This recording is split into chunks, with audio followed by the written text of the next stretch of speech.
భక్తుడి యొక్క కోరిక తీర్చడానికి ఆయన పడుకున్నాడు తప్ప ఆయనకి పడుకోవడానికి ఓ పరుపు పెట్టుకోవలసిన అవసరం ఆయన ఉన్నవాడు కాడు. కాబట్టి ఆయన పరమసత్వగుణము కలిగినటువంటి వాడు. అంటే భక్తుణ్ణి ఉద్ధరించడానికి, భక్తుని యొక్క కోరిక తీర్చడానికి, తాను నిందబడడానికి కూడా సిద్ధపడి ఉండేటటువంటి వాడు. ఇప్పుడు అంతకన్నా సత్వగుణం లోకంలో ఎక్కడుంటుంది ఇంకా? కాబట్టి ఇప్పుడు విష్ణువుది సత్వగుణమా తమోగుణమా? పరమసత్వగుణము. ఇంకా అందులో సందేహం లేదు. అంతటి సాత్వికమైనటువంటి గుణమున్నవాడు శ్రీ మహావిష్ణువు. ఇంత సాత్వికమైనటువంటి గుణమున్నవాడు కనుకనే విష్ణువు యందు ఒక ప్రత్యేకమైనటువంటి లక్షణం ఒకటి ఎల్లవేళలా ప్రకాశిస్తుంది. ఏమిటి ఆ లక్షణము అంటే ఆయుధములను ధరించి ఉంటాడు ఆయన ఎప్పుడు. మీరు చూడండి, వెంకటేశ్వర స్వామి వారు శంఖం చక్రం, వీరరాఘవ, విజయరాఘవ అని 2 పేర్లు. రామచంద్రమూర్తి ఎప్పుడూ చేతిలో కోదండం పట్టుకుని బాణం పట్టుకుని ఉంటారు. ఎందుకు అలా పట్టుకుని ఉండడం అంటే, ఆయుధం దేనికోసం పట్టుకుని ఉంటారంటే అప్రమత్తత. తనని నమ్ముకుని ఉన్నవారికి ఏమైనా ఆపద కలుగుతుందేమో అందుకని కాసేపు పక్కన పెట్టేసి అమ్మయ్యా అని కూర్చోడైన. ఎందుకు కూర్చోడు? ఏమో ఎప్పుడు ఎక్కడ ఏ భక్తుడు ఎలుగెత్తి ఎరుస్తాడో, ఎలుగెత్తి ఎరిచినంత మాత్రం చేత పక్కన ఉన్నటువంటి ఆయుధాన్ని తీసేటటువంటి కాలం లోపల వాడు బాధపడడాన్ని కూడా ఆయన అంగీకరించలేడు. అంగీకరించలేక ఎప్పుడూ ఆయుధములను పట్టుకునే ఉంటాడు. పట్టుకునే ఉండి కాపాడుతుంటాడు. అసలు కాపాడడంలో, రక్షణలో తీవ్ర స్థాయి అంటే ఎలా ఉంటుందంటే, ఆయన అధికారమును తీసేసి ఎవరిని అనుగ్రహించాలనుకున్నాడో వాళ్ళ మీద ఇతరుల అధికారము తీసి తన ఆయుధములను తీసుకెళ్ళి వాడికి కాపలాగా పెట్టేస్తాడు. అసలు అంతకన్నా ఇంక అసలు రక్షించడానికి కిందకొచ్చేయడం అన్న మాట ఉండదు. బలిచక్రవర్తిని రక్షించడానికి ఆయన ఒక నియామకం చేశాడు. దిక్పాలకులకు ఈయన మీద అధికారము లేదు, ఈయన్ని శాసించడానికి వీల్లేదు. ఈయన అప్పుడప్పుడు భూమి మీదకు వస్తూ ఉంటాడు. పెద్ద పెద్ద ఉత్సవాలు, పండగలు మనం చేస్తూ ఉంటాం. బలిచక్రవర్తి వస్తే బలిచక్రవర్తి దిక్పాలులకు లోబడడం. కానీ బలిచక్రవర్తి జోలికి ఎవరైనా వెళ్ళారా? నేను విడిచిపెట్టక్కర్లేదు, నేను వాళ్ళకి మాట ఇచ్చేసి అక్కడ పెట్టేశాను అని శంఖచక్రములు 2ంటినీ కాపలాగా అట్టెపెట్టాడు బలిచక్రవర్తి దగ్గర. అంటే అసలు ఆయన రక్షకత్వమునందు వీణ్ణి నేను కాపాడాలి అని అనుకుంటే ఆయన సంకల్పం చేత కాపాడగలడు. ఆయనే శంఖం పెట్టక్కర్లేదు, చక్రం పెట్టక్కర్లేదు. శంఖానికి చక్రానికి శక్తి ఎక్కడి నుంచి వచ్చింది? ఆయనలోంచి వచ్చింది. కానీ ఎంత జాగరూకుడై ఉంటాడో, శంఖచక్రాలను అక్కడ పెట్టి తృప్తిపడి ఉంటాడు ఆజ్ఞనిచ్చి. అంటే ఎల్లవేళలా తన వస్తువుని తాను అంత పదిలంగా, అంత జాగ్రత్తగా పొదివి పట్టి కాపాడుకుంటుంటాడు. ఇంత కాపాడడానికి ఆయనకి ఏం కావాలి అంటే, ఆయనకి కావలసింది ఏది అంటే, నిక్కచ్చిగా చెప్పాలి అంటే ధర్మము. ధర్మమునకు మారు పేరు భక్తి. ధర్మము కాని భక్తి మూఢభక్తి. అది పండవలసి ఉంటుంది. ఇంకా ధర్మమే పరిణతి కలిగిన భక్తి. ధర్మము అంటే చెప్పిన మాట వినుట. ఎవరు చెప్పిన మాట వినుట? ఈశ్వరుడు చెప్పిన మాట వినుట. మీరు ఒక విషయం ఆలోచించండి. నాకు 2 కొడుకులు ఉన్నారనుకోండి. ఓ కొడుకు అబ్బో పెద్ద పెద్ద అంచు పంచెలు పట్టుకొస్తాడు, మంచి మంచి బంగారు గొలుసులు పట్టుకొస్తాడు, కడియాలు పట్టుకొస్తాడు, పాదాభరణాలు పట్టుకొస్తాడు, హస్తాభరణాలు పట్టుకొస్తాడు, ఉంగరాలు పట్టుకొస్తాడు. నాన్నగారండి పెట్టుకోండి అంటాడు. ఉరి నీకు ఎక్కడిదిరా ఇంత డబ్బు అని అడిగాను అనుకోండి, చెప్పడం. అకస్మాత్తుగా నాన్నగారండి 2-3 రోజులు నేను ఎక్కడున్నానో ఎవరికీ తెలియకూడదు, వెళ్ళిపోతున్నాను అంటుంటాడు. అప్పుడప్పుడు పోలీసులు వచ్చి మీ రెండో అబ్బాయి వచ్చాడేంటండి ఈ మధ్యన అడుగుతున్నారు అనుకోండి. వాడు నాకు బంగారు అంటే నాకు 2 కొడుకులు లేరు, ఉన్న కొడుకు అటువంటి వాడు కాను కాడంలో ఉదాహరణకి చెప్పాను అంతే. భగవంతుడి దయ వల్ల నాకు అటువంటి కొడుకులు ఏం లేరు. ఇప్పుడు వాడు తెచ్చాడని సంతోషిస్తానా? వాడు బతకకూడని రీతిలో బతుకుతున్నాడని బాధపడతానా? చెప్పండి. బాధపడతాను. రెండోవాడు అన్ని తేడు కష్టపడి నేను నాన్న తప్పు చేయకూడదురా అని ఎలా చెప్పానో అలాగే బతికి నాకు నా చిటికిని వేలంత అంచున్న పంచోటి తెచ్చి ఇచ్చాడు. నేను పరమ సంతోషంగా అది కట్టుకుంటానా? కట్టుకోనా? కట్టుకుంటాను. ధర్మానికి భక్తికి అంత తేడా ఉంటుంది పండకపోతే. భగవంతుడు చెప్పినట్టు బతకడం భగవంతుని యొక్క దృష్టిలో పడడానికి ప్రయత్నం పడతాడు. భగవంతుడు చెప్పినట్టు బతకకుండా వీడిష్టం వచ్చినట్టు బతకడం భగవద్ దర్శనానికి వెళ్ళి ఆయన దృష్టిలో పడ్డాననుకోవడం, నేను చూడాలి అయిందనుకోవడం. నువ్వు వెంకటేశ్వర స్వామిని 5 గంటలు ఎదురుగుండా నిలబడి చూడడం మంచిదా? నువ్వు ఎక్కడో అక్కడి నుంచి వెళ్ళిపోతున్నా ఆయన ఇలా చూసి ఒరే వీడు వచ్చాడు రోయ్ అనుకోవడం మంచిదా? ఏది మంచిది? నువ్వు 5 గంటలు ఎదురుగుండా వచ్చి నిలబడితే వీడొచ్చాడు ఏమిట్రా ఆయన ఇలాగే ఉన్నాడు అనుకోండి, నువ్వు చూసావు 5 గంటలు, ఆయన నిన్ను చూశాడా? ఏమిటి ఉపయోగం దానివల్ల? వాడు అక్కడి నుంచే వెళ్ళిపోతున్నాడు. ఆ వెళ్ళిపోతున్న వాడిని చూసి వరే వరే వరే వరే వాడు వచ్చాడ్రా అని పొంగిపోతున్నాడు. ఎగిరిగిరి చూశాడు. ఎవడు ధన్యాత్ముడు? నువ్వు ఈశ్వరుణ్ణి చూడటం కాదు, ఈశ్వరుడు నిన్ను చూడాలి. ఈశ్వరుడు నిన్ను చూడాలంటే నువ్వు ధర్మం పట్టుకోవాలి. ధర్మం అంటే ధ్రియతేవా జనైరితి ధర్మం. ఏది భగవంతుడు చెప్పాడో, ఎలా బ్రతకమని చెప్పాడో అలా బ్రతికిన వాడంటే ఈశ్వరుడికి ఇష్టం. అది ధర్మం. అది మానేసి నేను ఈశ్వరుడికి కిరీటం చేయిస్తానండి, సువర్ణ యజ్ఞోపవీతం చేయిస్తానండి, 3 కేజీలు బంగారం పెట్టి పాదమంజీరములు చేయిస్తానండి, బయట బతుకంతా తప్పుడు బతుకు బతుకుతానండి, ఎవడకు కావాలి? ఈశ్వరుడికి కావాలి. ఆ బంగారం ఆయన సృష్టిలోది, నువ్వు కొత్తగా తెచ్చింది ఏం కాదు. ఆయన చెప్పినట్టు బ్రతుకు, ప్రసాదంగా బ్రతుకు, పరవశించిపోతాడు. వాడు రానా భక్తుడు అంటాడు. ధర్మ వివక్ష చేత యథార్థమునకో భక్తిని స్వీకరించడము భక్తుడై ఉండుట అన్న మాటకు అర్థం ఏంటంటే నువ్వు భగవంతుడు చెప్పినట్లు బ్రతుకుతున్నావా? అది ప్రధానం. భగవంతుడు చెప్పినట్టు బ్రతకడో, వాడిష్టం వచ్చినట్టు బ్రతికి రకరకాలు తెచ్చి ఈశ్వరుడికి ఇస్తుంటాడు. అది ఆయనకి ఎంత ఖేద కారణమవుతుందో మీరు ఆలోచించండి. నిన్ను నువ్వు తండ్రిగా నీలాంటి కొడుకుని ఊహించుకో, అది నీకు అంగీకార యోగ్యమేమో, కానప్పుడు అది ఈశ్వరుడికి కూడా అంగీకార యోగ్యము కాదు. ఎక్కడ ధర్మం ఉందో అక్కడ ఆయన పరవశించిపోతాడు. ఇంకా అలా ఇలా కాదు, పొదివి పట్టుకుంటాడంతే. అసలు మీకు నేను ఒక మాట చెప్పాలి అంటే, ఎంతో తపస్సు చేసి పొందినటువంటి శక్తి కన్నా ధార్మికమైనటువంటి నడవడి వలన కలిగినటువంటి భగవంతుని యొక్క రక్షణ గొప్పది, 1,000,000 రెట్లు గొప్పది. రామాయణంలో రావణాసురుడు అంత తపస్సు చేశాడు, ఏమైనా రక్షించిందా? రాముడికి ఒకటే తలకాయ, అంత ధర్మం పట్టుకున్నాడు. ఎవరు యుగాలు మారిపోయినా దైవంగా నిలబడ్డాడు. ధర్మము గొప్పది, ధర్మాన్ని పట్టుకోవడం గొప్పది.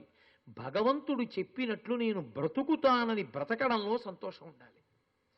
సంతోషం అక్కర్లేనివన్నీ సంపాదించుకోవడం వల్ల సంతోషం కాదు. నేను ఈశ్వరుడు చెప్పినట్టు బ్రతికానా లేదా సంతోషం. అంతే.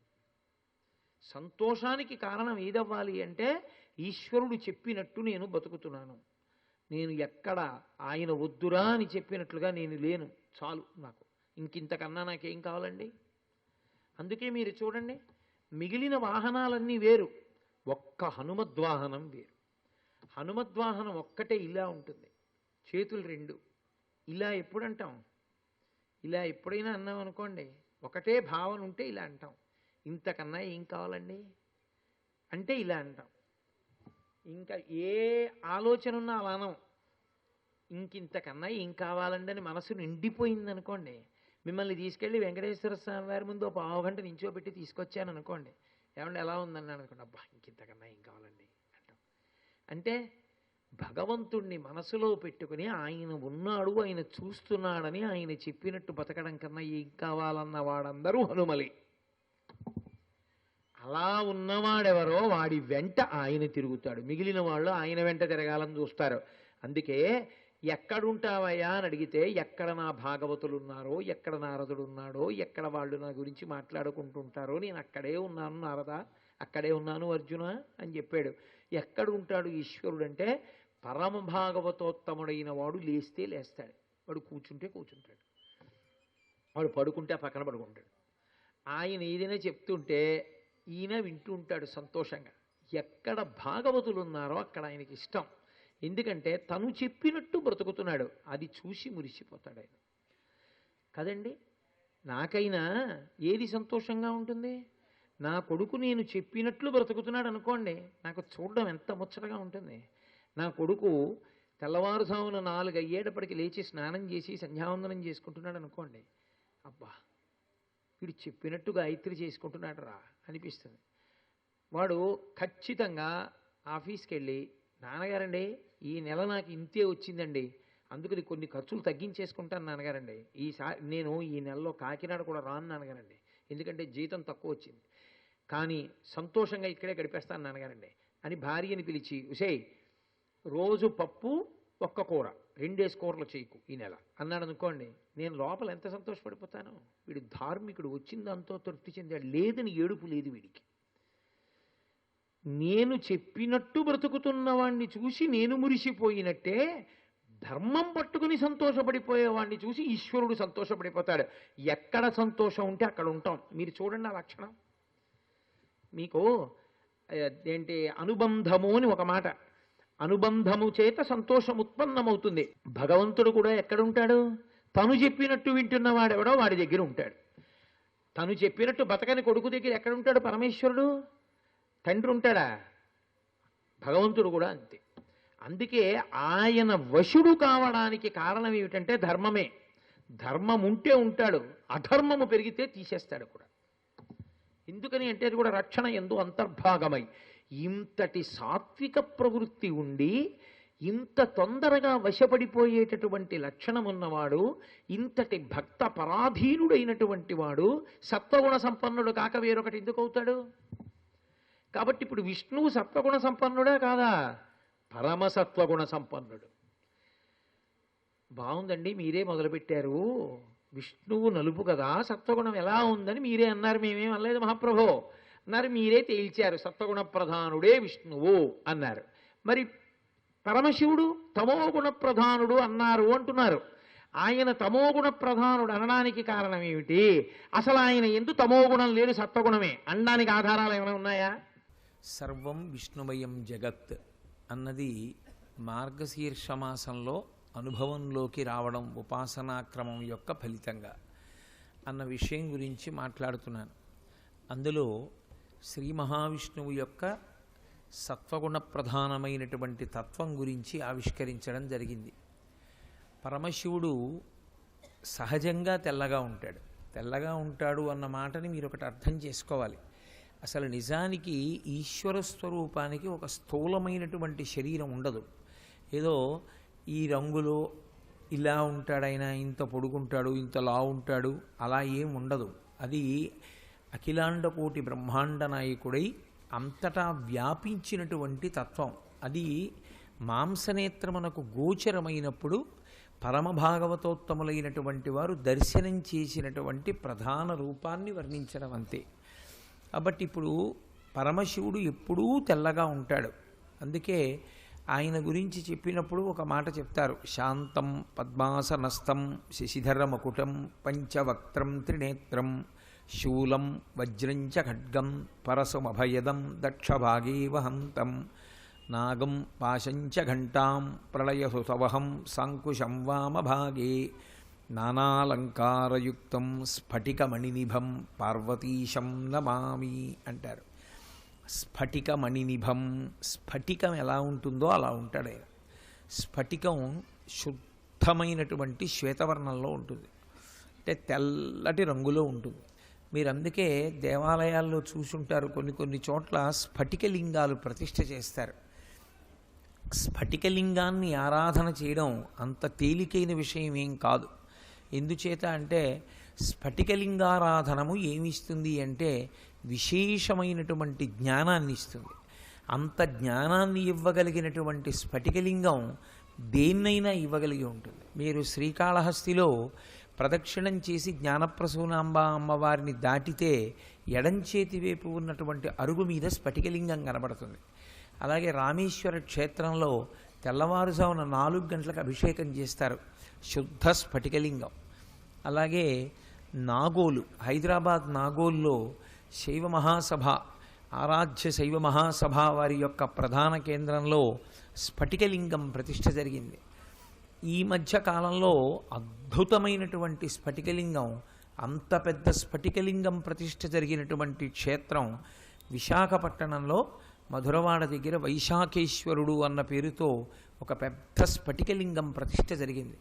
పరమాద్భుతంగా ఉంటుంది ఆ స్ఫటికలింగం. స్ఫటికలింగానికి ఉండేటటువంటి లక్షణాన్ని మీరు జాగ్రత్తగా గమనిస్తే మీరు దాని జోలికి వెళ్ళలేదనుకోండి, దాని జోలికి వెళ్ళకపోవడము అన్న మాటకు అర్థం ఏంటంటే దాని దగ్గర ఓ పువ్వు, ఓ కాయో, ఓ పండు ఏమీ పెట్టలేదు. పెట్టకపోతే అది తెల్లగా ఉంటుంది. మీరు దాని వెనక్కి కానీ ముందుకు కానీ తీసుకెళ్ళి ఓ పసుపచ్చటి పువ్వు కానీ ఎర్రటి పువ్వు కానీ పెట్టారనుకోండి, శివలింగం ఆ రంగుని పొందుతుంది. అంటే దాని అర్థం ఏమిటంటే అది పరబ్రహ్మస్వరూపము మీకు కనపడుతున్నట్టు. పరబ్రహ్మము కంటికి కనపడదు, పరబ్రహ్మం ఒక్కటే ఉంటుంది, కానీ అది నామరూపాత్మకంగా ఉంటుంది. ఇదిగో ఇప్పుడు కోటేశ్వరరావు అని పేరు కలిగినటువంటి నేను, ఏదో బోల్డ్ అని పేర్లు కలిగినటువంటి మీరు అని విడిపోయి కనపడినట్టే దాని ముందు ఏ రంగు పువ్వు తీసుకొచ్చి పెడితే ఆ రంగులోకి మారుతుంది. కానీ అసలు తీసేస్తే దాని సహజ స్వభావం తెల్లగా ఉంటుంది. అది శివతత్వం. ఆయన పరబ్రహ్మస్వరూపమై ఉంటాడు. జగత్ ఆయన యందు ఆరోపింపబడి ఉంటుంది. అటువంటి పరమశివుడు తెల్లటి వర్ణంలోనే ఉండడానికి ఒక ప్రధానమైన కారణం ఉంది. నేను మీతో ఒక విషయం ప్రధానంగా చెప్పవలసి ఉంటుంది. మనం రంగులు అని కొన్నిటిని చెప్తాం. అందులో తెలుపు ఒకటి, నలుపు ఒకటి, రెండు రంగులుగా చెప్పదు శాస్త్రం. ఈ రెండు రంగులు కాదు. మరి ఏవి రంగులు అంటే చిన్నతనంలో ఏదో సైన్స్లో చదువుకుంటాం. విబ్జిఆర్ అని, violet, yellow, blue, green, yellow, అదే ఆరెంజ్, రెడ్ అని చెప్పి, ఇండిగో ఆరెంజ్ రెడ్ అని చెప్పి విబ్జిఆర్ అని చెప్పేసి 7 రంగులు. మిగిలినటువంటివి రంగులు కావు, తెలుపు, నలుపు. తెలుపు అన్ని రంగులను తనలోకి తీసుకోకుండా బయటికి వదిలిపెట్టేస్తుంది. నలుపు అన్నిటినీ తనలోకి తీసేసుకుంటుంది. తెలుపు, నలుపు రంగులు కావు. రంగులు కావు కాబట్టే శాశ్వత వర్ణములు కనుక శివుడు తెలుపు రంగులో ఉంటాడు, విష్ణు నలుపు రంగులో ఉంటారు. తెలుపు శాశ్వతత్వానికి ప్రతీక. ఎందుచేత అంటే ఈ జగత్తు యందు ఒక లక్షణం ఉంటుంది. ఈ భూమిలోంచి వచ్చినటువంటిది ఏదైనా సరే మళ్ళీ భూమిలోకే వెళ్ళిపోవాలి. వెళ్ళిపోయేటప్పుడు అది చిట్ట చివర విభూతిగా మారిపోతుంది. విభూతి అంటే బూడిదగా మారిపోతుంది. బూడిద యొక్క రంగు తెలుపు. ఆఖరికి అన్నీ ఏమైపోతాయి? తెల్లగా బూడిదైపోతాయి. అందుకే వైష్ణవులు ఊర్ధ్వపుండ్రాలు పెట్టుకుంటారు, ఇలా పైకి పెట్టుకుంటారు. ఇలా పైకి ఎందుకు పెట్టుకుంటారంటే ఊర్ధ్వముఖ చలనం చేసి పరమేశ్వరుణ్ణి తెలుసుకోవాలి. శైవులు అడ్డంగా పెట్టుకుంటారు. ఇలా పెట్టుకుంటే అంతా సమానం, ఉన్నది బ్రహ్మం ఒక్కటే అన్న సమానత్వాన్ని ఆవిష్కరించడానికి అడ్డబొట్టు పెట్టుకుంటారు. ఏ బొట్టు పెట్టుకున్నామన్న దానికన్నా తత్వం ఎంత తెలుసుకుంటున్నామన్నది మాత్రం ప్రధానమై ఉంటుంది. కాబట్టి పరమశివుని యొక్క తత్వంలో తెల్లటి రంగులో ఉండడానికి కారణం ఏమిటి అంటే ఆయన శాశ్వతుడు కనుక. ఆయన వచ్చి వెళ్ళిపోయేటటువంటి లక్షణం ఉన్నవాడు కాదు. కాలగతి ఎందు పడిపోడు. ఆయన ఎందు అన్నీ వస్తాయి తప్ప ఆయన పడిపోవడం ఉండదు. అంటే మీకు బాగా తేలికగా అర్థం అవ్వాలి అంటే ఆయన ఒక చలనచిత్రం ప్రదర్శించేటటువంటి రంగస్థలం మీద ఉన్న తెర లాంటివాడు. తెర శాశ్వతం, ఆ తెర ఇప్పుడు అలాగే ఉంటుంది. తెర మీద అనేకమైన చలనచిత్రాలు చూపిస్తారు. ఇవాళ ఒకటి చూపిస్తారు, రేపు ఒకటి చూపిస్తారు. చలనచిత్రం మారిపోతూ ఉంటుంది, ఉద్వేగాలు మారిపోతూ ఉంటాయి, మాధుర్యం మారిపోతుంది, సంతోషం మారిపోతుంది, కానీ తెర మాత్రం శాశ్వతంగా ఉంటుంది. పరమశివుడు కూడా అంతే. ఆయన శాశ్వతుడు. ఆయన యందు జగత్తు ఆరోపింపబడి ఉంటుంది. కాబట్టి శాశ్వతత్వము కలిగిన వాడు కనుక ఈ లోకమంతా చివరికి ఆయన యందే చేరిపోతుంది కనుక అది చెప్పడానికి తెల్లటి వర్ణంలో ఉంటాడు. భస్మ అలుదుకుంటాడు, ఎప్పుడు ఒంటి నిండా భస్మ రాసుకుంటాడు. ఆయనకు అదొక ప్రీతికరమైనటువంటి విశేషం. ఆయనకి ఏమిటి, ఆయన కొడుక్కి కూడా అదే లక్షణం ఉంది. సుబ్రహ్మణ్యేశ్వర స్వామి వారి విషయంలో విభూతికి ఒక ప్రత్యేకత ఉంది. పరమశివుడికి సంబంధించినంత వరకు విభూతితో అభిషేకం చేస్తాం, కానీ ఒక్క సుబ్రహ్మణ్యుడి విషయంలో మాత్రం ఓ ప్రత్యేకత. తిరుచెందూర్ అని దక్షిణ దేశంలో ఒక క్షేత్రం ఉంది సముద్రపుటొడ్డున. శంకరాచార్యులు వారు సుబ్రహ్మణ్య భుజంగం చేశారు అక్కడ. అక్కడ పత్ర విభూతి అని ఇస్తారు, ఒక ప్రత్యేకమైన ఆకులో పెట్టిస్తారు విభూతి. అది ధరించక్కర్లేదు. ఆ విభూతి వంక ఇలా చూస్తే చాలు దాని అనుగ్రహం కలిగేస్తుంది. సుబ్రహ్మణ్యానుగ్రహం కలుగుతుంది. సుబ్రహ్మణ్యానుగ్రహం కలిగితే ఇది నేను పొందలేనన్నది ఏమీ ఉండదు. ఇక అంత శక్తివంతమైన విభూతి ఎక్కడ ఇవ్వబడుతుంది అంటే ఒక్క తిరుచెందూరులో ఇస్తారు. శంకరాచార్యులు వారు దాన్ని సుబ్రహ్మణ్య భుజంగంలో ప్రస్తావన చేశారు కూడా. పత్ర విభూతి అని అక్కడ ఒక్కచోట ఇస్తారు తిరుచెందూరులో. శివుడికి విభూత్యాభిషేకం. విభూత్యాభిషేకం ఎందుకు అంటే ఈ లోకం అంతా కూడా చిట్ట చివరికి ఏమైపోతుంది అంటే బూడిదైపోతుంది. అది ఎంత అందమైనది కానివ్వండి, ఒక నెమలి కానివ్వండి, ఓ చెట్టు కానివ్వండి, ఓ పువ్వు కానివ్వండి, ఎంతో పేరు ప్రఖ్యాతులు తెచ్చుకున్న విద్వాంసుడు కానివ్వండి, ఎంత గొప్ప సౌందర్య రాశి కానివ్వండి, చిట్ట చివరికి ఏమైపోతుంది అంటే బూడిదైపోతుంది. బూడిదైపోవడానికి బూడిద కాకముందు ఏర్పడేటటువంటి బొగ్గుతనానికి పెద్ద తేడా ఏమి ఉండదు. సర్వం శ్రీ ఉమామహేశ్వర పరబ్రహ్మార్పణమస్తు. స్వస్తి.